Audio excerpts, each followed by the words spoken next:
All right, so I'm going to keep this video fairly short and go over some of the common mistakes people make when they're getting into e-commerce and trying to start a business, and basically what things I think matter and what things don't matter when you're first starting your store. So here is my little dummy store. We have a couple different themes we've been playing around on, but I'm going to go to this one right here. Let's just click view. This is the live theme, and I'm going to point out some of the stuff that I've done and my thought process in doing this. So here at the top, you can see we have an actual domain name, not the My Shopify domain. Pretty important if you're wanting to actually drive paid traffic to your store so that people can take you seriously and think that it's a real store. Another thing here, this image right here is not great. So ideally what you'd want to have is you'd want to have a good image on the banner page on the home page. So you want a good homepage banner image at least. You can go and hire a freelancer on some website like Fiverr to do this for you if you want, or get them done by a photographer, whatever you want to do. But if you're going to take it seriously, it is good to have a good banner image. So this one would really not be a great image. Now, another mistake that people make, they focus way too much time on the website version of their store on the desktop rather than focusing on the mobile version. So most people nowadays are going to be viewing your website from a phone. So how do you actually see what your website looks like on mobile? Well, here's how. We came over here to Shopify. In our themes, we go to customize. If you find the customize button, you can actually look at your store on desktop, and then you can switch it over to the mobile version. So we can go over here as soon as this loads. All right, so up here at the top, we switch this over to mobile, and now we can see what it would look like on mobile. Notice it does look a little bit cleaner on the mobile version because I have focused more time on the mobile layout for this store. Now, it still is not a great website by any means. This is not perfect.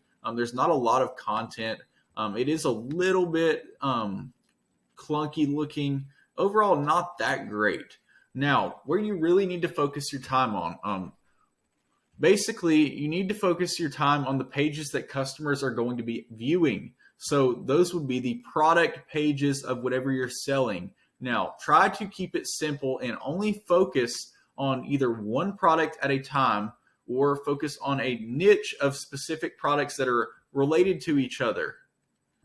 Now, what do I mean by this? Don't go trying to sell a product for every single type of customer. Instead, market to a very specific customer. Like with this store here, we're targeting a very specific customer who likes lamps.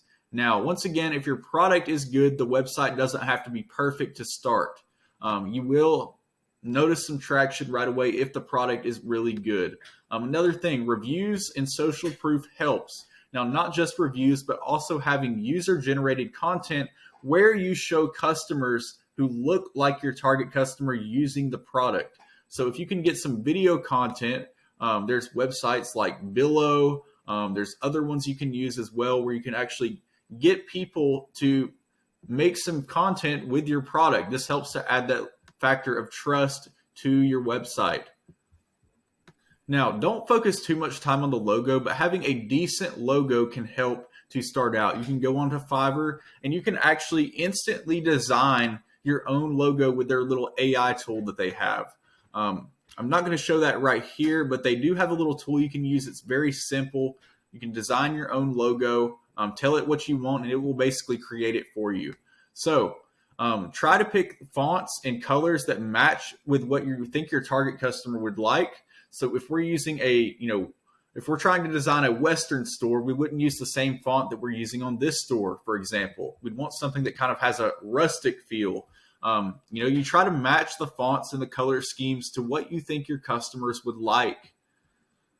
Now, this theme here is a third-party theme. This is not a Shopify theme. It's not in the Shopify theme store. It's called Debutify, but Shopify has some great themes that you can use, and you don't need to spend a bunch of money on a theme to start out. Now, the theme selection will be for another video, but just don't focus too much on having to pay a bunch of money for a theme. This one, Debutify, has a 2-week trial. You can use it for free. And then by then you should have an idea if the store is going to work or not. But anyways, if you like this video, I will do another one where I will go into more detail on some of this stuff and how to actually select your theme.